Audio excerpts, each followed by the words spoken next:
نحمده ونصلي على رسوله الكريم اما بعد فاعوذ بالله من الشيطان الرجيم بسم الله الرحمن الرحيم كلا بل تحبون العاجلة وتذرون الآخرة وجوه يومئذ ناظرة إلى ربها ناظرة ووجوه يومئذ باسرة تظن أن يفعل بها فاقرة كلا إذا بلغت التراقي وقيل من راق وظن أنه الفراق والتفت الساق بالساق إلى ربك يومئذ المساق فلا صدق ولا صلى ولكن كذب وتولى ثم ذهب إلى أهله يتمطى أولى لك فأولى ثم أولى لك فأولى أيحسب الإنسان أن يترك سدى ألم يكن نطفة من مني يمنى ثم كان علقة فخلق فسوى فجعل منه الزوجين الذكر والأنثى أليس ذلك بقادر على أن يحيي الموتى بلى إن الله على كل شيء قدير ونحن على ذلك من الشاهدين والشاكرين والحمد لله رب العالمين رب اشرح لي صدري ويسر لي امري واحلل عقدة من لساني يفقهوا قولي اللهم ربنا الهمنا رشدنا واعذنا من شرور انفسنا اللهم ارنا الحق حقا وارزقنا اتباعه وارنا الباطل باطلا وارزقنا اجتنابه آمین یا رب العالمین۔ اس سے قبل ان مجالس میں ہم سورہ قیامہ کی پہلی 18 آیات کا مطالعہ کر چکے ہیں، اسی لیے میں نے آج قراءت بھی 19ویں آیت سے شروع کی ہے اور میں سابقہ مضامین کا کوئی اعادہ کیے بغیر براہ راست آگے بڑھ رہا ہوں۔ اس کے خاتمے کے بعد انشاءاللہ تعالی اس پوری سورہ مبارکہ کے مضامین کا ایک تجزیہ اور اس پر ایک نگاہ بازگشت دوبارہ ڈال لیں گے۔ کلا بل تحبون العاجلہ، کوئی نہیں، یعنی تمہاری باقی ساری گفتگو تو پادر ہوا ہے، بیکار ہے، بے بنیاد ہے۔ تمہارا اصل مرض کیا ہے؟ کلا بل تحبون العاجلہ، تم عاجلہ سے محبت کرتے ہو۔ عاجلہ آخرہ کے مقابلے میں، آخرہ آخرت جسے ہم آخرت کہتے ہیں، عربی میں اس کا تلفظ آخرہ ہوگا۔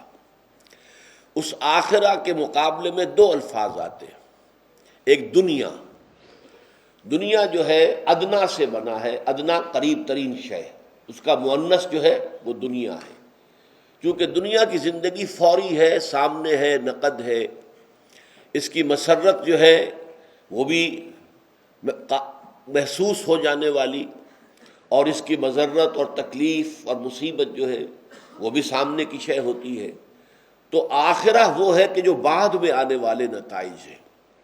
تو انسان ظاہر بات ہے کہ آخرت کو ادھار سمجھتے ہوئے وہ نقد کی طرف جاتا ہے، نو نقد نہ تیرا ادھار، آخرت ہوگی دیکھا جائے گا، ہوگی بھی کہ نہیں، شیطان جو ہے وسوسہ اندازی کرتا ہے، کوئی یقین سے تو نہیں کہا جا سکتا۔ کسی مرنے والے نے واپس آ کر بتایا تو نہیں کہ کوئی اور زندگی بھی ہمیں ملی ہے۔ تو یہ جو شیطانی وسوسے ہیں اس کی بنا پر، اور دوسرے انسان کی کمزوری ہے کہ جو شے سامنے موجود ہے اس سے گہرا تاثر لے گا۔ اسی کو آپ عام آدمی کے بارے میں بھی کہتے ہیں کہ وہ بڑا عاقبت نا اندیش ہے۔ ایک وہ شخص ہے کہ جو بعد کے جو نتائج نکلنے والے ہیں کسی عمل کے، ان پر نگاہ رکھتا ہے، فوری نتائج کو نہیں دیکھتا۔ اور ایک وہ ہے کہ اس کی پرواہ نہیں کرتا، فوری طور پر جو نفع ہو رہا ہے وہ حاصل کر لو، بعد میں جو ہونا ہے دیکھا جائے گا۔ تو یہ حب عاجلہ، تو آخرت کے مقابلے میں پہلا لفظ ہے دنیا، عام طور پر قرآن میں وہی استعمال ہوا، الدنیا، حیات الدنیا۔ وَمَا الْحَيَاةُ الدُّنْيَا إِلَّا مَتَاعُ الْغُرُورِ، اور دنیا کی یہ زندگی نہیں ہے مگر صرف دھوکے کا سامان، یہ تمہیں آخرت سے غافل کر دیتی ہے، اس لیے دھوکے کی ٹٹی ہے۔ لیکن اس کا مقابلے کا دوسرا لفظ ہے عاجلہ، عجلت سے، جو قریب ہے، فوری طور پر ہے، سامنے ہے، جس کے فائدے بھی فوری ہیں، نقد ہیں، اور جس کے نقصانات بھی جو ہے فوری ہیں۔ تم اصل میں عاجلہ کی محبت میں گرفتار ہو گئے ہو، تمہارا اصل سبب یہ ہے۔ کلا بل تحبون العاجلۃ وتذرون الآخرہ، اور آخرت کو تم چھوڑ بیٹھے ہو، اسے ذہنوں سے بھی دور کر دیا ہے، وہ تمہارے اس کے نتائج جو ہے وہ تمہاری نگاہوں کے سامنے رہتے ہی نہیں، اس کے عواقب کا تمہیں کوئی اندیشہ رہتا ہی نہیں۔ یہ ہے اصل مرض، کہنے کو کیسے ہوگا، کیسے ہوگا، کیسے دوبارہ اٹھائے جائیں گے، یہ جو باقی ساری باتیں جو ہیں یہ تمہارے دلائل ہیں، بہانے ہیں، اصل مرض یہ ہے۔ قرآن مجید میں یہ سورہ مبارکہ جو القیامہ، اسی کا جوڑا ہے اگلی سورت، سورۃ الدہر، اس میں بھی یہ الفاظ آئے ان ہؤلاء یحبون العاجلۃ ویذرون وراءہم یوما ثقیلا۔ اے نبی، یہ جو آپ کے مخالف ہیں، جو آپ کی دعوت کا انکار کر رہے ہیں، رد کر رہے ہیں، آپ سے جھگڑ رہے ہیں، ان کا اصل مرض کیا ہے؟ یہ لوگ جو ہیں جو عاجلہ سے محبت کر رہے ہیں، اور ان سے پیچھے جو آنے والا ایک دن ہے جو بڑا بھاری دن ہے، بھاری دن ہے، یوم القیامہ، اس کو انہوں نے سرے سے نظر انداز کر دیا۔ یذرون الآخرہ، کلا بل تحبون العاجلۃ وتذرون الآخرہ، تمہارا اصل مرض یہ ہے۔ اس میں یہ بھی سمجھ لیجئے کہ حب عاجلہ تو خیر بہت آگے کی شے ہے، لیکن عجلت پسندی جو ہے یہ ایسی شے ہے کہ جس سے کوئی انسان بھی محفوظ اور معمون نہیں ہے قطعی طور پر۔ یہ عجلت پسندی کے بارے میں فرمایا گیا ہے قرآن مجید میں، خلق الانسان من عجل، یہ سورہ انبیاء کی آیت نمبر 37 ہے۔ انسان کی تخلیق میں، خلقت میں عجلت پسندی شامل ہے، انسان عجلت پسندی ہی سے پیدا کیا گیا۔ خلق الانسان من عجل، سورہ بنی اسرائیل میں فرمایا کان الانسان عجولا، انسان جو ہے وہ جلد باز واقع ہوا ہے۔ پھر فرمایا گیا سورہ طٰہٰ میں، جب حضرت موسیٰ علیہ السلام اپنی قوم کو چھوڑ کر اور اللہ تعالیٰ سے کتاب تورات حاصل کرنے کے لیے کوہ طور پر وقت معینہ سے پہلے پہنچ گئے، تو انہیں تو خیال تھا کہ میرا شوق، میرا ذوق اللہ سے ملاقات کا، اللہ سے گفتگو کا، اس پر شاباش ملے گی۔ وہاں ایکسپلینیشن کال ہو گئی، وَمَا أَعْجَلَكَ عَنْ قَوْمِكَ يَا موسیٰ، اے موسیٰ وہ کون سی بات ہے جو تمہیں جلدی لے آئی ہے یہاں پر، اپنی قوم کو پیچھے چھوڑ کر تم آ گئے ہو وقت معین سے پہلے۔ قَالَ عَجِلْتُ إِلَيْكَ رَبِّ لِتَرْضَىٰ، حضرت موسیٰ نے عرض کیا کہ پروردگار میں تو جلدی کر کے آیا تیرے پاس تاکہ تو راضی ہو جائے، تو میرا شوق دیکھ، میرا اشتیاق دیکھ، اس لیے میں جلدی آ گیا۔ لیکن وہاں سے حکم کیا ملا؟ فَإِنَّا فَتَنَّا قَوْمَكَ مِن بَعْدِكَ وَأَضَلَّهُمُ السَّامِرِينَ، تو دیکھو تمہاری اس جلد بازی کا ایک نتیجہ نکل چکا ہے، ہم نے تمہاری قوم کو تمہارے بعد ایک فتنے میں مبتلا کر دیا ہے، اور سامری نے انہیں گمراہ کر دیا ہے۔ سامری نے جو بچھڑا بنایا تھا اور اس کی پرستش کے اوپر بہت سے لوگ بنی اسرائیل میں سے آمادہ ہو گئے تھے۔ تو یہ جو عجلت پسندی ہے، یہ یوں سمجھیے کہ انسان کی سرشت میں داخل ہے۔ سرشتن کہتے ہیں گوندنے کو، یعنی یہ کہ جو عناصر گوندھ کر انسان بنایا گیا ہے اس کے اندر شامل ہے عجلت پسندی، جلدی، اور کوئی بھی، جیسا کہ میں نے سرچ کیا، اس سے بری نہیں ہے۔ حضرت موسیٰ علیہ السلام نے، چاہے وہ عجلت خیر میں ہو چاہے شر میں ہو، خیر میں بھی عجلت نہیں ہونی چاہیے۔ وہ جو ہم کہتے ہیں کہ سہج پکے سو میٹھا ہو، ایک چیز تدریجاً، رفتہ رفتہ، اپنا ایک وقت مناسب لے کر جو چیز تیار ہوتی ہے وہ پختہ ہوتی ہے، وہ بہتر ہوتی ہے۔ اسی طریقے سے قرآن مجید میں نبی اکرم صلی اللہ علیہ وسلم کو بھی مخاطب کر کے عجلت پسندی سے کئی معاملات میں روکا گیا ہے۔ ابھی تو ہم پڑھ چکے ہیں وہ آیات، وَلَا تُحَرِّكْ بِهِ لِسَانَكَ لِتَعْجَلَ بِهِ، یہ عجلت کا لفظ تھا جو ہم نے پڑھا۔ آپ اپنی زبان کو تیزی سے حرکت نہ دیں کہ جلدی سے اس قرآن کو حاصل کر لیں. اس کا ایک معین ہے، شیڈیول ہے، اس کے مطابق وقفے وقفے سے ہم نازل کریں گے. اسی طرح سورہ طٰہٰ میں بھی فرمایا، جہاں حضرت موسیٰ علیہ السلام کا وہ معاملہ آیا ہے وَمَا أَعْجَلَكَ عَنْ قَوْمِكَ يَا موسیٰ، اسی صورت میں حضور سے فرمایا لا تعجل بالقرآن من قبل ان يقضى إليك وحيه وقل رب زدني علما. اے نبی، قرآن مجید کے لیے بھی جلدی نہ کیجیے، اس سے قبل کہ اس کی وحی کا جو وقت ہے وہ پورا ہو. اسی طرح فرمایا ہے سورہ مریم میں ولا تعجل علیہم. ایک اور بات جو نبی اکرم صلی اللہ علیہ وسلم کے اور عام مسلمانوں کے ذہنوں میں آتی تھی وہ یہ تھی کہ ان کفار کی رسی کب تک دراز کی جائے گی، کب تک انہیں مہلت دی جائے گی. ان کے مظالم کی انتہا ہو چکی ہے، جس طریقے سے مسلمانوں کو ٹارچر کر رہے ہیں، آخر کب تک انہیں ملے گی مہلت؟ فرمایا لا تعجل علیہم، جلدی نہ کیجئے ان کے بارے میں، یعنی ان پر کوئی عذاب الہی جلدی آ جائے نہیں. اس میں بھی اللہ تعالیٰ کی اپنی حکمت ہے، اس کا اپنا ایک نظام ہے. ہر قوم کے لیے اس نے ایک مہلت معین کی ہے، وہ مہلت پوری نہ ہو جائے اس وقت تک عذاب نہیں آتا. اس لیے آپ اس معاملے میں بھی جلدی نہ کریں. اسی طریقے سے آتا ہے وَاصْبِرْ كَمَا صَبَرَ أُولُو الْعَزْمِ مِنَ الرُّسُلِ وَلَا تَسْتَعْجِلْ لَهُمْ. اور اے نبی صبر کیجئے جیسے کہ ہمارے بڑے بڑے اولو العزم رسول جو ہیں وہ صبر کرتے رہے. ذرا یاد کیجئے حضرت نوح نے 950 برس تک صبر کیا ہے. بہرحال یہ ہے کلا بل تحبون العاجلہ وتذرون الآخرہ وجوہ یومئذ ناظرہ.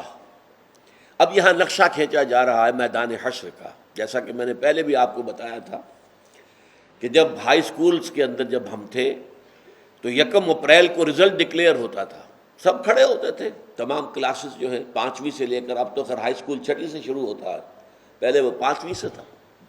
سب کھڑے ہوتے تھے. ابھی رزلٹ کا اعلان ہونا ہے لیکن رزلٹ جو ہے وہ لڑکوں کے ماتھے پر لکھا ہوا نظر آتا تھا. کسی کا چہرہ اترا ہوا ہے، معلوم ہے اس نے فیل ہونا، اسے معلوم ہے.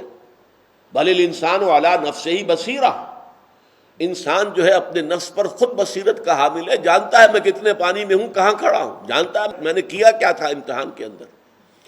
وہی نقشہ ہوگا قیامت کے دن. وجوہ یومئذ ناظرہ، بہت سے چہرے ہوں گے اس روز تر و تازہ، کھلے ہوئے. الی ربہا ناظرہ، وہ اپنے رب کی رحمت کے امیدوار ہوں گے. ایک تو اس کو انتظار کے معنی میں ناظرہ لیا گیا ہے، اور ایک ناظرہ اپنے لفظی معنی میں دیکھتے ہوئے ہوں گے اپنے پروردگار کی طرف. اس سے ایک مسئلہ نکلتا ہے کہ اللہ تعالیٰ کا کوئی دیدار، اس کی کسی شان کا ظہور جو ہے وہ عین میدان حشر میں بھی ہوگا، لیکن وہ دیدار حاصل کر سکیں گے صرف اہل ایمان. اس لیے کہ کلا انہم عن ربہم لمحجوبون، سورہ مطففین میں فرمایا گیا جو کافر ہوں گے وہ اس دن قیامت کے دن حجاب میں رہیں گے، پردے میں رہیں گے، محجوب ہوں گے، وہ اللہ کا وہ دیدار نہیں کر پائیں گے جو دیدار کے اللہ تعالیٰ کا اہل ایمان کو حاصل ہوگا عین حشر کے میدان میں. لہذا اس کے دونوں معنی ہو سکتے ہیں.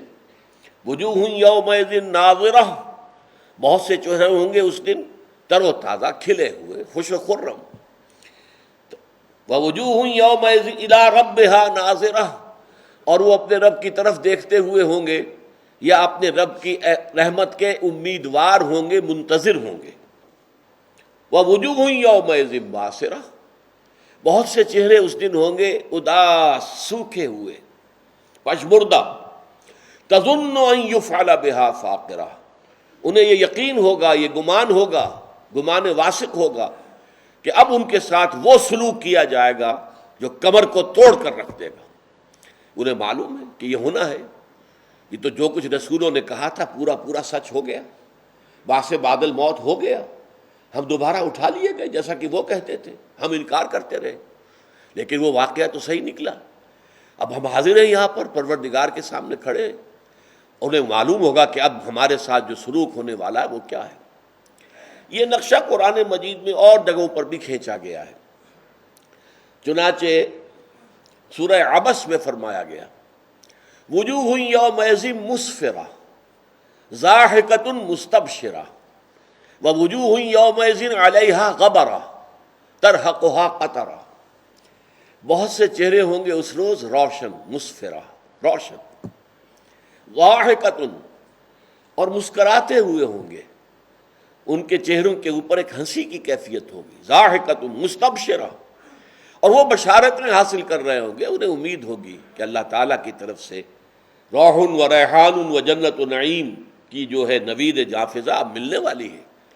اب ہماری جو بھی دنیا میں ہم نے کوششیں کی تھی، محنتیں کی تھی، ایثار کیا تھا، قربانیاں دی تھیں، ان کا صلہ ہمیں ملنے والا ہے۔ اب وہ خلعتوں سے ہم نوازے جائیں گے۔ وجوہ یومئذ مسفرہ ضاحکۃ مستبشرہ ووجوہ یومئذ علیہا غبرہ، بہت سے چہرے ہوں گے کہ ان کے اوپر گرد پڑی ہوئی ہوگی، جیسے گرد آلود چہرہ ہوتا ہے، غبار ہوگا ان کے اوپر، اور ان کا حال کیا ہوگا؟ ترہقہا قطرہ، مایوسی، نا امیدی کی سیاہی جو ہے وہ ان کے چہروں پر چھائی ہوئی ہوگی۔ اولئک ھم الکفرۃ الفجرہ، وہی لوگ ہوں گے کہ جو کافر تھے دنیا میں، فاجر تھے، فاسق تھے۔ تو یہ نقشہ ہے عین میدان حشر کا۔ اب اس کے بعد ایک اور نقشہ سامنے آ رہا ہے۔ کلا، کچھ نہیں، چھوڑو ان باتوں کو۔ ایک تو بڑی قیامت ہے جو ہوگی، بڑی الساعہ، بہت بڑا جو ہے اس کائنات کے اندر جو زلزلہ آنے والا ہے، ان زلزلۃ الساعۃ شیء عظیم۔ ایک چھوٹی قیامت بھی ہے، وہ چھوٹی قیامت جس کی تلوار ہم میں سے ہر شخص کی گردن پر لٹکی ہوئی ہے، کچھ معلوم نہیں کب وہ تلوار گرے اور ہمارا خاتمہ ہو جائے۔ وہ چھوٹی قیامت موت ہے۔ حضور نے فرمایا من مات فقد قامت قیامتہ، جو مر گیا اس کی قیامت تو قائم ہو گئی، اس لیے کہ اب کچھ کمانے کا وقت ختم ہوا۔ جیسے امتحان میں کہا جاتا تھا stop writing, time is over, اب تمہارے کچھ لکھنے لکھانے کا، کچھ نمبر حاصل کرنے کا وقت ختم ہو چکا، بس جو لکھ چکے لکھ چکے، وقت ختم ہو گیا، اب تو نتیجے کا انتظار کرو۔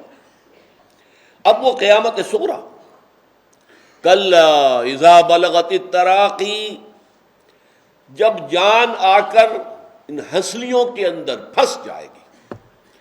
جب نزع کا عالم ہوتا ہے تو آخری وقت میں گھنگرو سا بولتا ہے یہ حلق کے اندر آ کر، معلوم ہوتا ہے کہ پورے جسم سے جان سلب کی جا چکی، اب یہاں آ گئی ہے۔ کلا اذا بلغت التراقی وقیل من راق، اور اس وقت کہیں گے ہے کوئی جھاڑ پھونک کرنے والا؟ علاج تو ہم نے کرا لیے تھے، معالجوں نے جواب دے دیا تھا، ہم نے ڈاکٹری علاج کرا لیا، ہم نے حکیمی علاج کرا لیا، ہم نے ٹونے ٹوٹ کے سب کروا لیا، کوئی ہے جھاڑ پھونک کرنے والا؟ کوئی ہے جو بچائے؟ یہ جا رہا ہے ہمارا عزیز۔ وقیل من راق وظن انہ الفراق، اور جس شخص پر وہ کیفیت بیت رہی ہے اسے اب یقین ہو گیا ہے کہ اب فراق ہے، جدائی ہے، اب بیوی سے جدائی ہے یا شوہر سے جدائی ہے، اب اولاد سے جدائی ہے، رشتہ داروں سے جدائی ہے، وہ گھر جو بنایا تھا بڑے شوق سے اب اس سے نکلنا ہے، وہ ساز و سامان جو اکٹھا کیا تھا بڑے شوق کے ساتھ اب اس سب کو چھوڑ کر جانا۔ وَظَنَّ أَنَّهُ الْفِرَاقُ وَالْتَفَّتِ السَّاقُ بِالسَّاقِ، اور پنڈلی پنڈلی سے لپٹ جائے گی۔ یہ نزع کے عالم کے اندر جو ہے وہ ٹانگیں جو ہے ایک دوسرے کے ساتھ لپٹتی ہیں۔ إِلَىٰ رَبِّكَ يَوْمَئِذٍ الْمَسَاقُ، آج تو اس دن تو لازماً دھکیلے جاؤ گے، اپنے رب کے حضور تک پہنچا دیے جاؤ گے۔ ساق یسوق دھکیلنے کے معنی میں آتا ہے، اسے سواق بنا ہے، ڈرائیور۔ وسیق الذین کفروا الی جہنم زمرا، ہانک کر لے جائے جائیں گے یہ کافر جہنم کی طرف، گروہ در گروہ۔ مساق، ہانکے جانے کی جگہ کہاں ہے؟ الی ربک یومئذ المساق، اب کوئی جائے پناہ نہیں، کوئی جائے فرار نہیں، اب تو لازماً تمہیں اپنے رب کے حضور ہی میں حاضر ہونا ہے، اور تمہیں دھکیل دھکیل کر فرشتے وہاں لے جائیں گے۔ فلا صدق ولا صلی، اب یہ نقشہ کھینچا جا رہا ہے۔ متکبرین، معاندین، جو مغرور تھے، اپنی سرداری کے نشے میں تھے، اپنے سرمایہ داری کے نشے میں تھے، مشرکین مکہ، ان کے سردار، ان کے چودھری، انہوں نے یہ سب کچھ سنا، فلا صدق ولا صلی، نہ تصدیق کی نہ نماز پڑھی۔ تصدیق کرتے تو اللہ اپنے رب کو پہچانتے، پھر نماز ادا کرتے۔ انہوں نے تصدیق ہی نہیں کی، توجہ ہی نہیں دی۔ ثم ذهب الى اهله يتمتع، پھر چل دیا سن کر سب کچھ اپنے گھر والوں کی طرف، اپنے اہل و عیال کی طرف اکڑتا ہوا۔ یہ ان کے تکبر کا نقشہ اس سورہ مبارکہ میں پھر ہم جائزہ لیں گے۔ یہ نقشے جو ہیں، جس کو تصویر لفظی کہیں، ایک تصویر وہ ہے کہ جو آپ نے کیمرے سے لے لی ہے اور وہ سارے عکس آ گئے جو کہ تو، ایک الفاظ میں کسی منظر کو کھینچ دینا، اس کا نقشہ الفاظ کے اندر۔ تو یہ کئی تصاویر لفظی جو ہیں اس سورہ مبارکہ میں موجود ہیں۔ فلا صدق ولا صلی ولکن کذب وتولی، بلکہ اس نے جھٹلایا، بجائے تصدیق کرنے کے جھٹلایا اور پیٹھ موڑ لی، چل دیا۔ ثم ذهب الى اهله يتمتع، پھر وہ اپنے اہل و عیال کی طرف، گھر والوں کی طرف چلا، اینڈتا ہوا، اکڑتا ہوا۔ اولا لک فاولا ثم اولا لک فاولا، اس کے بارے میں ذرا بحث ہے۔ یہ لفظ جو ہے یہ کہاں سے بنا ہے؟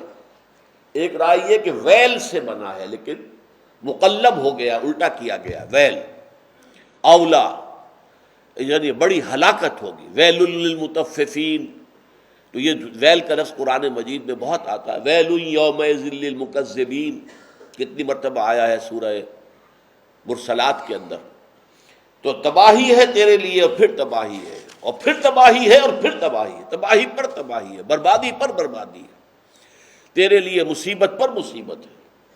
اَیَحْسَبُ الْإِنسَانُ أَن يُتْرَكَ سُدًى، کیا انسان یہ سمجھتا ہے کہ اسے یوں ہی چھوڑ دیا جائے گا، بغیر کسی باس پرس کے، بغیر کسی حساب کتاب کے، بغیر کسی جزا و سزا کے؟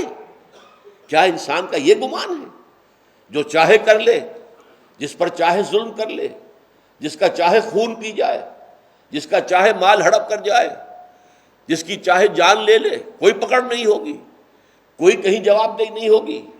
اَیَحْسَبُ الْإِنسَانُ أَن يُتْرَكَ سُدًى، اس کے بعد اب پھر نقشہ کھینچا جا رہا ہے۔ ذرا اپنی پیدائش پر غور کرے۔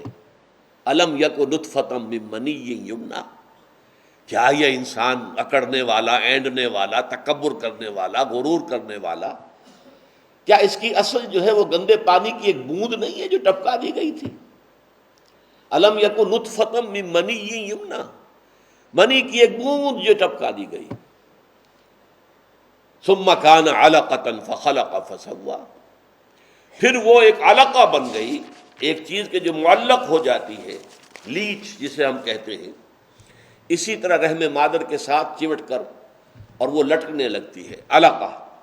فخلق فسویٰ، پھر اس کو اللہ نے تخلیق فرمایا، مختلف مراحل میں سے گزارا، نطفے سے علقہ، علقہ سے مضغہ، اور اس کے بعد اس میں ہڈیوں کا پیدا ہونا، اور پھر اس کے اوپر گوشت کا چڑھنا۔ یہ سارا کام ہم نے کیا، تو وہ انسان یہ سمجھتا بیکار کیا، بے مقصد کیا، اس کا کوئی نتیجہ نکلنے والا نہیں ہے۔ اللہ تعالیٰ کا کوئی عمل جو ہے بے نتیجہ نہیں ہے، بغیر غرض و غایت کے نہیں ہے، بغیر حکمت کے نہیں ہے۔ الم یک نطفۃ من منی یمنیٰ ثم کان علقۃ فخلق فسویٰ فجعل منہ الزوجین الذکر والانثیٰ، پھر غور کرو ہماری خلاقی پر، ہم نے اسی گندے پانی کی بوند سے، اور یہ تو بوند کہا جا رہا ہے، آج ہم جانتے ہیں مائکروسکوپک شے، سپرمیٹوزوان جو ہے مرد کا وہ بھی، اور اوون جو ماں کی طرف سے آتا ہے، مائکروسکوپک چیزیں ہیں، ایک ایک سیل دیکھی نہیں جا سکتی، اور اس سے کیا کچھ بنا دیا اللہ نے۔ سقراط بھی وہیں سے بنا، اور بقراط بھی وہیں سے بنا، اور افلاطون بھی وہیں سے بنا، اور ارسطو بھی وہیں سے بنا، اور انبیاء بھی اسی سے وجود میں آئے، اور سب کے سب جو ہے اولیاء اللہ بھی وہیں سے بنے۔ کہاں سے بنے؟ سب وہیں سے بنے۔ پھر یہ دیکھو کہ اسی میں سے کسی کو مرد بنا دیا، کسی کو عورت بنا دیا۔ ان کے جسمانی نظام، ان کا جو سائیکولوجیکل سٹرکچر ہے، ہر چیز کو تم دیکھو گے کہ مختلف، لیکن اسی ایک نطفے میں سے بنا آ رہا ہے، چلا آ رہا ہے۔ فجعل منہ الزوجین، جوڑے بنا دیے، الذکر والانثیٰ، جن میں کہ مذکر بھی ہے، مؤنث بھی ہے، مرد بھی ہیں، عورت بھی ہے، بیٹے بھی ہیں، بیٹیاں بھی ہیں۔ یہ معاملہ جو ہے میں نے کئی دفعہ آپ کو بتایا ہے، یہ جو امبریولوجی سے متعلق حقائق قرآن مجید میں بیان ہوئے ہیں، علم جنین جو ہے امبریولوجی، کہ رحم مادر میں وہ منی کی بوند اور پھر ماں کی طرف سے آنے والا ایک سیل، یہ تو دنیا کو معلوم ہی نہیں تھا کہ ماں کی طرف سے بھی کوئی حصہ آتا ہے۔ یہ تو اگلی سورت جو ہے سورہ دہر کے اندر آپ کو ملے گا، انا خلقنا الانسان من نطفۃ امشاج، ہم نے انسان کو پیدا کیا ملے جلے نطفے سے، یعنی یہ کہ اس میں دو حصے آ کر ملتے ہیں، ایک باپ کی طرف سے سپرمیٹازوئن آتا ہے اور ایک ماں کی طرف سے اووم آتا ہے، ملتے ہیں وہ، پھر یہاں سے زائگوٹ بنا اور پھر انسان کی تخلیق شروع ہوئی۔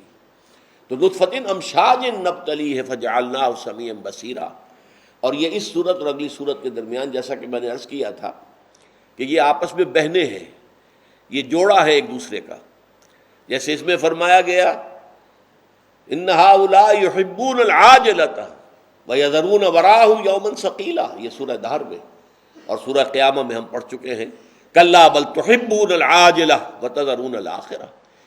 اسی طرح جو اینڈ ہوا ہے سورہ قیامہ کا، أَلَمْ يَكُن نُطْفَةً مِّن مَّنِيٍّ يُمْنَىٰ ثُمَّ كَانَ عَلَقَةً فَخَلَقَ فَسَوَّىٰ فَجَعَلَ مِنْهُ الزَّوْجَيْنِ الذَّكَرَ وَالْأُنثَىٰ، تو گویا کہ اسی کے ساتھ آگے سورہ دہر شروع ہو رہی ہے، هل أتى على الإنسان حين من الدهر لم يكن شيئا مذكورا إنا خلقنا الإنسان من نطفة أمشاج نبتليه فجعلناه سميعا بصيرا۔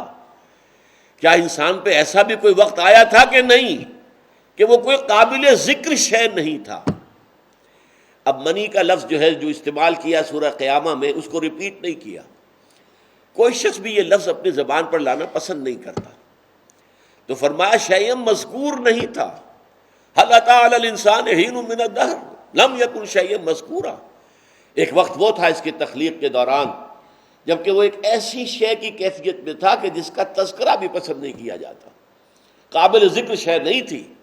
انا خلقنا الانسان من نطفة امشاج نبتلیہ فجعلناہ سمیعا بصیرا، ہم نے اسے مخلوط نطفے سے بنایا ہے، ملے جلے نطفے سے بنایا ہے، مرد اور عورت کی طرف سے، دونوں طرف سے آنے والے شے سے بنایا۔ تو میں یہ عرض کر رہا تھا کہ یہاں تو خیر بہت ہی اجمالاً ذکر ہے، سورہ حج میں اور سورہ مومنون میں بڑی تفصیل سے جو مراحل ہیں، جو اندر جنین جو ہے امبریو جو پرورش پا رہا ہے رحم مادر میں، اس کے مراحل کا جو تذکرہ کیا گیا ہے، اس نے آنکھیں کھول دی ہیں، چکا چوند کر دیا۔ چنانچہ ٹورنٹو یونیورسٹی کے دو بہت چوٹی کے بایولوجسٹ، ان کا میں آپ کے سامنے گواہی دے رہا ہوں، ڈاکٹر کیتھل مور، جن کی ایک بڑی کتاب جو ہے مشہور ترین دی ڈیولپنگ ہیومن امبریو، اور وہ دنیا میں سب سے بڑی اتھارٹی مانا جاتا ہے امبریولوجی پر، وہ حیران ہے۔ اس نے لیکچر دیا جا کر باقاعدہ، اور اس نے کہا ہے کہ میں حیران ہوں، 1400 برس پہلے، جبکہ نہ ابھی ڈسیکشن کا فن ابھی آدھا انسان کو آتا تھا کہ باڈی کو چیر پھاڑ کر دیکھے کہ اندر کیا ہے، کیا ہو رہا ہے، رحم مادر میں کیا ہو رہا ہے، نہ اسی طریقے سے ابھی مائکروسکوپ نہیں تھی کہ جس سے پتہ چلے کچھ چھوٹی چیزوں کا، اور پھر یہ نقشہ امبریولوجی کے یہ مراحل اس قدر صحیح جو آج ہم سمجھتے ہیں اس کے مطابق قرآن مجید میں کیسے آ گئے۔ اگرچہ یہ بدقسمتی ہے ان دونوں کی۔ دوسرا ہے ڈاکٹر رابرٹ ایڈورڈز، یہ اصل میں ٹیسٹ ٹیوب بیبی کا دنیا میں جب سے رواج چلا ہے اس کا موجد یہ شخص ہے۔ ٹیسٹ ٹیوب بیبیز کا آپ نے تذکرہ سنا ہوگا، میں تفصیل میں نہیں جا سکتا۔ وہ سیدھی سی بات یہ ہے کہ اگر کوئی رکاوٹ ایسی ہے کہ مرد کا نطفہ اور عورت کا وہ ایگ اووم وہ کہیں آ کر مل نہیں سکتے، وہ راستے میں کوئی رکاوٹ ہے، وہاں پر وہ اووم رک جاتا ہے، لہذا اس کی شکل یہ اختیار کی گئی کہ مرد سے اس کا سپرمیٹوزوئن لے لیا جائے، عورت سے ڈسیکشن کر کے آپریشن کر کے اس کا اووم حاصل کر لیا جائے، ان دونوں کو ایک ٹیسٹ ٹیوب کے اندر فرٹیلائز کر دیا جائے تاکہ نطفہ امشاج جو ہے جو وجود میں نہیں آ پا رہا رکاوٹ کی وجہ سے، وہ نطفہ امشاج جو ہے وہ وہاں اس ٹیوب کے اندر وجود میں آ جائے، پھر اس کو امپلانٹ کر دیا جائے، وہ جو رحم مادر ہے اس میں لے جا کر چپکا دیا جائے۔ یہ نہیں ہے کہ پورا بچہ ٹیسٹ ٹیوب میں بنتا ہے، وہ تو ظاہر بات ہے ناممکنات میں سے ہے۔ صرف یہ ہے کہ یہ جو دو مراحل بیان کیے گئے ہیں کہ نطفہ مرد اور جو اوم ہے عورت کا، ان دونوں کا آپس میں ملاپ نہیں ہو پا رہا کسی رکاوٹ کی وجہ سے، تو دونوں سے وہ چیز لے لو۔ اور اس کے بارے میں فتویٰ یہی ہے کہ اگر شوہر جو واقعتاً جن کی نکاح ہوا ہے شوہر کا نطفہ ہو، اور جو اس کی جو منکوحہ بیوی ہے اس سے اوم حاصل کیا جائے اور یہ ٹیسٹ ٹیوب میں کام کر لیا جائے، تو اس میں ہرگز کوئی شے حرام نہیں ہے۔ لیکن یہ کسی اور مرد کا یا کسی اور عورت کا اس کے درمیان اگر کیا جائے گا تو وہ پھر زنا شمار ہوگا، وہ پھر جائز نہیں ہے۔ یہ علماء کا فتویٰ ہے۔ ٹیسٹ ٹیوب بیبی کا انہوں نے کلیتاً انکار نہیں کیا، بلکہ یہ کہ جائز ہے اگر جو منکوحہ آپس میں ہے بیوی اور مرد، بیوی اور شوہر، تو ان کا اگر معاملہ ہو تو ٹھیک ہے۔ بہرحال میں گواہی یہ دے رہا تھا کہ ان دونوں نے یہ کہا ہے کہ حیرت ہوتی ہے کہ قرآن مجید میں آج سے 1400 برس قبل علم جنین کے یہ حقائق کیسے آ گئے۔ اس پر انہیں ایمان لے آنا چاہیے تھا۔ جیسے مورس بوکائی جو تھا، یہ فرینچ سرجن تھا، اس کے پاس علاج کے لیے گئے تھے شاہ فیصل شہید رحمۃ اللہ علیہ۔ وہاں انہوں نے تحفہ پیش کیا قرآن کا اسے، اس نے کہا میں کیسے سمجھوں گا اس سے، یہ تو عربی میں ہے۔ شاہ فیصل شہید نے، وہ چونکہ واقعتاً بہت نیک انسان تھے، کہا کہ عربی سیکھنا کوئی مشکل نہیں ہے۔ ان کے لیے کوئی ایسا بندوبست بھی کر دیا کہ وہ عربی سیکھ لیں۔ انہیں عربی سیکھ کر پھر قرآن پڑھا، اور پھر اس نے کمپیریٹو سٹڈی کی، بائبل کی اور قرآن کی، تورات اور قرآن، اور اس کے بعد وہ دنگ رہ گیا کہ بائبل میں تو بہت سی ایسی چیزیں درج ہیں کہ جن کا غلط ہونا ثابت کر دیا سائنس نے۔ قرآن میں ایک شوشہ تک ایسا نہیں ہے کہ جسے سائنس نے غلط ثابت کیا۔ مختلف ہونا اور بات ہے، وہ تو کیا پتہ آئندہ چل کر سائنس کہاں پہنچے گی اور کیا نظریہ کھلے گا۔ آسمانوں کا قرآن مجید 7 کا تذکرہ کرتا ہے، سائنس ابھی نہیں پہنچی، لیکن یہ کہ سائنس نے یہ نہیں کہا کہ 7 غلط ہے، نہیں، یہ تو نہیں کہہ سکتی سائنس۔ وہ تو جب تک کہ اس کی حقیقت آسمان کی نہ کھلے کیسے کہہ دے گا۔ بہرحال اس نے کہا کہ ایک شوشہ بھی ایسا نہیں ہے جسے سائنسی اکتشافات میں غلط ثابت کر دیا۔ لہذا اس نے کتاب لکھی، دی قرآن، دی بائبل اینڈ سائنس، اور اعتراف کیا اور پھر ایمان لے آیا۔ اللہ کا فضل ہوا اس پر، وہ ایمان لے آیا، مسلمان ہے۔ تو کاش کہ یہ دونوں بھی، جبکہ ان کے اوپر اتنی بڑی حقیقت واضح ہو گئی تھی، کاش کہ یہ ایمان لے آتے۔ انہوں نے علقہ کی حقیقت واضح کی ہے جو اس سے پہلے ہم پر واضح نہیں تھی۔ عام طور پر علقہ کا ترجمہ کر دیتے تھے جمے ہوئے خون کی پھٹک، حالانکہ علق کے مادے سے اس کا کوئی تعلق نہیں بنتا، دم سے کوئی اس کا تعلق لفظی بنتا ہی نہیں۔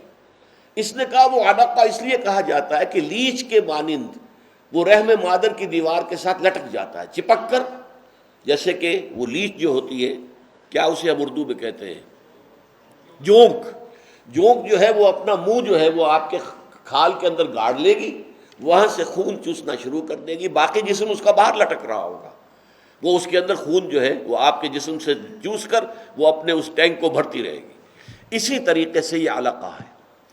اور مضغہ کے بارے میں اس نے کہا، اور بہت عمدہ بات کہی، گوشت کا ایک ٹکڑا لے کر اپنے دانتوں کے درمیان اس کو چبایا اور کہا یہ مضغہ ہے۔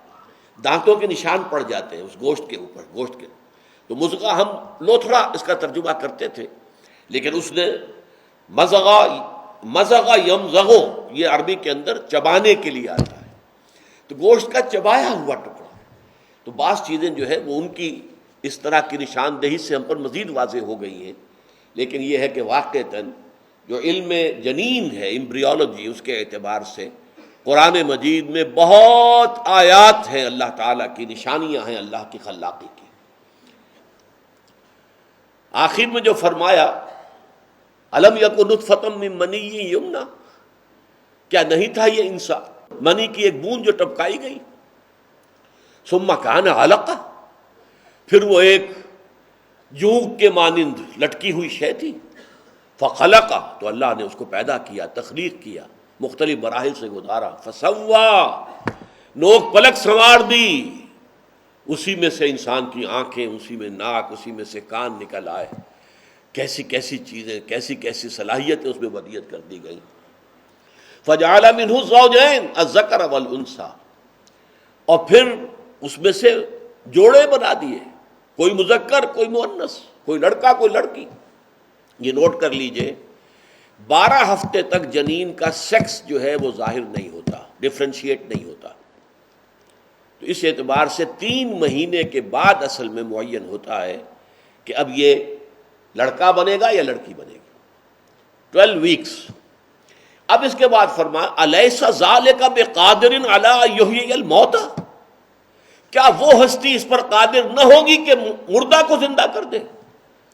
یہ دلیل ہے اللہ تعالیٰ کی، جو دلیل ہے وہ یہ ہے در حقیقت کہ جب یہ سب کچھ اللہ نے بنایا، آسمان بنایا، زمین بنائی، چلو وہ تو تمہارے علم میں نہیں کیسے بنایا، تم جیسے بنے ہو تمہیں معلوم ہے نا، تم گندے پانی کی ایک بوند تھے، اس سے بنے ہو جو کچھ بنے ہو.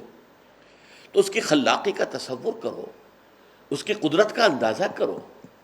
تم اس ہستی کے بارے میں یہ گمان کر رہے ہو کہ وہ مردہ کو زندہ نہیں کر سکے گا. کہیں قرآن یہ کہتا ہے دیکھو بھائی، کسی کام کو پہلی مرتبہ کرنا زیادہ مشکل ہوتا ہے یا دوسری مرتبہ کرنا؟ اب صاف عقل فیصلہ کرے گی پہلی مرتبہ کرنا مشکل ہوگا. ایک دفعہ آدمی کر لے تو پھر تو اس کے لیے آسانی ہو گئی. تو ہمارے لیے پہلی مرتبہ تمہیں پیدا کرنا مشکل تھا یا یہ دوبارہ پیدا کرنا مشکل ہوگا؟ تو جو بھی ایک سلیم الفطرت انسان جو ہے، وہ سلیم العقل انسان جو ماننے کے لیے تیار ہو بات کو کہ ہاں دلیل ہے، دلیل سے وہ بات کو مان لے، وہ باتیں قرآن مجید نے اسی انداز میں کی ہے. اب یہ کہ ہم اس طرح سورہ مبارکہ کا ذرا جائزہ دوبارہ لیں گے. اس سورہ مبارکہ میں جیسا کہ آپ کو معلوم ہے اول تا آخر بعث بعد الموت، موت کی اولین منزل، پھر میدان حشر، اس کا ذکر ہے. اس میں مستثنا ہے 4 آیات. لا تحرک بہ لسانک لتعجل بہ ان علینا جمعہ وقرآنہ فاذا قرأناہ فاتبع قرآنہ ثم ان علینا بیانہ. اگرچہ ایک ربط ہے کہ ان کا منکرین آخرت کا، منکرین رسول کا، منکرین خدا کا اصل سبب کیا ہے؟ کلا بل تحبون العاجلہ، تم عاجلہ کو پسند کرتے ہو. اسی طریقے سے ایک عجلت پسندی حضور کی طرف سے ہو رہی تھی، جس پر کہ وہاں اللہ تعالیٰ نے آپ کو روک دیا. لا تحرک بہ لسانک لتعجل بہ، یہ عجلت پسندی تھی، اس سے حضور کو منع کر دیا گیا. یہی عجلت پسندی انتہا کو پہنچ جائے گی کہ جو کوئی سوال پیدا نہیں ہوتا کہ انبیاء اور رسل میں ہو سکے تو وہ حب عاجلہ بن جائے گی. لیکن یہ جو انسان کی سرشت میں ہے عجلت پسندی، اس کا جو ایک معاملہ تھا حضور کے ساتھ جو ہو رہا تھا قرآن کے ضمن میں، اس پر اللہ تعالیٰ نے ٹوک دیا. لیکن ایک بات نوٹ کر لیجئے کہ یہ در حقیقت اس موضوع پر قرآن کا ضربۂ سنام ہے. یہ 4 آیات جو ہے اہم ترین ہے اس اعتبار سے. قرآن مجید کا نزول کیسے ہوا، قرآن مجید جمع کیسے ہوا، قرآن مجید کی تدوین کیسے ہوئی، یہ جمع بھی اللہ نے کیا ہے، اس کی تدوین اور ترتیب بھی اللہ نے معین کی ہے. اس قرآن کا اس اعتبار سے اس شکل میں ہونا جس شکل میں ہمارے سامنے ہے، یہ خالص اللہ کا فعل ہے جو اللہ تعالیٰ کے حکم سے محمد الرسول اللہ صلی اللہ علیہ وسلم نے کیا ہے. اور یہ قرآن کے بارے میں ہمارے بنیادی عقیدے میں چیز شامل ہے. 3 باتیں. قرآن اللہ کا کلام ہے، نمبر 1، جو نازل ہوا محمد الرسول اللہ پر بذریعہ جبریل علیہ الصلوۃ والسلام، اور یہ محفوظ ہے من و عن، جوں کا توں، اس کی حفاظت میں کوئی شک نہیں، کوئی شبہ نہیں. اب آئیے ذرا نگاہ بازگشت جو ہے اس مضامین پر. اس سورہ مبارکہ کا عمود بعث بعد الموت کا اثبات اور اس پر اعتراضات کا رد. لیکن بعث کے لیے استدلال کیا آیا ہے؟ دوبارہ اٹھائے جانے کے لیے، اخروی زندگی کے لیے، بعث بعد الموت کے لیے استدلال مثبت بھی ہے، منفی بھی ہے. مثبت کیا ہے؟ اذعانی اور خطابی انداز میں لا اقسم بیوم القیامہ، نہیں، تمہارے سارے خیالات اور اعتراضات بے بنیاد ہیں، میں قسم کھاتا ہوں قیامت کے دن کی. اگرچہ اس میں منطقی دلیل کوئی نہیں ہے، لیکن قسم کھانے والے کی شخصیت، اس کا پورا وزن جو ہے اس میں موجود ہے۔ دوسرا دلیل منطقی دی گئی ہے، دلیل منطقی نفس لوامہ، تمہارے اندر کوئی شے ہے جو تمہیں تمہارے برے کام پر جو ہے روکتی ہے، ٹوکتی ہے، ملامت کرتی ہے۔ اور اسی طریقے سے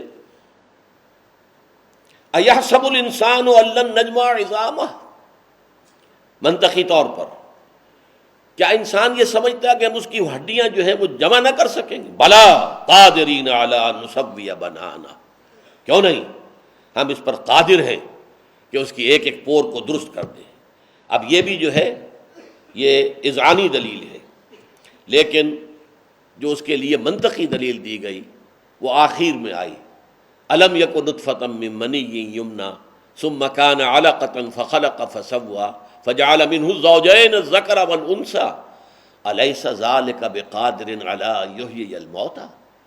اور کرو اپنی تخلیق پر، تم گندے پانی کی ایک بوند تھے نا، پھر اس نے تمہیں بنایا، کیا کچھ بنایا، اسی میں سے مرد بنا دیا، اسی میں سے عورت بنا دی، کیا وہ ہستی اس پر قادر نہ ہوگی کہ مردہ کو زندہ کر سکے؟